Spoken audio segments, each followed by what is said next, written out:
10 মিনিটে বানিয়ে ফেলতে পারবেন বাসায় খুব মজাদার ক্রিস্পি ফ্রাইড চিকেন। এখানে আমি প্রথমত 7 পিস চিকেন নিয়েছি, দিয়ে দিচ্ছি লবণ, তারপর দিয়ে দিচ্ছি গোলমরিচের গুঁড়া, মরিচ, আদা পেস্ট, রসুন পেস্ট, তারপর দিয়ে দিচ্ছি সয়া সস, সবশেষে দিয়ে দিচ্ছি টমেটো সস। সবকিছু দিয়ে ভালোভাবে মেখে নিচ্ছি। মাখা হয়ে গেলে ইচ্ছামতো সময় নিয়ে ম্যারিনেট করে নিতে পারেন 5 থেকে 10 মিনিট বা 15 মিনিট।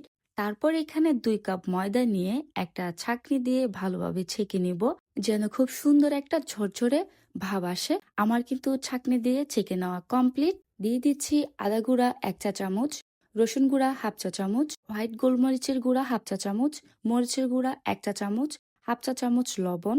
সবকিছু দিয়ে ভালোভাবে আবারও মিক্সড করে নিব। মিক্সড করা হয়ে গেলে চলে যাচ্ছি থার্ড স্টেপে। একটা ডিম ভেঙে নিচ্ছি, ডিমটা ফাটিয়ে এখানে দিয়ে দিচ্ছি 2 টেবিল চামচ লিকুইড দুধ দিয়ে দিচ্ছি। দুধটা দেওয়ার সাথে সাথে আবারও ভালোভাবে মিক্সড করে নিব।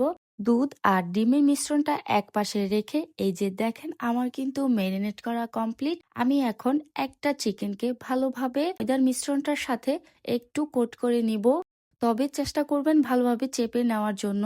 এখন আবার যে দুধ আর ডিমের মিশ্রণটা আমি করেছি তাতে চুবিয়ে নিব। চুবানোর পরে আবারও আমি সেই ময়দার মিশ্রণটাতে ভালো করে কোট করে নিব, যেন ভালোভাবে আটকায়। আর এটা হাত দিয়ে চেপে চেপে করার খুব চেষ্টা করবেন, যেন সুন্দর উপরের আবরণটা হয়। একে একে আমি সবগুলা করে এখন তেলে দিয়ে নিচ্ছি। প্রায় 10 থেকে 8 মিনিটের মতো ভাজা হয়ে গেলে আমি উল্টিয়ে দিচ্ছি, আর চুলার আঁচটা মিডিয়াম আঁচে রেখে আমি চিকেনগুলো ভেজে নিয়েছি।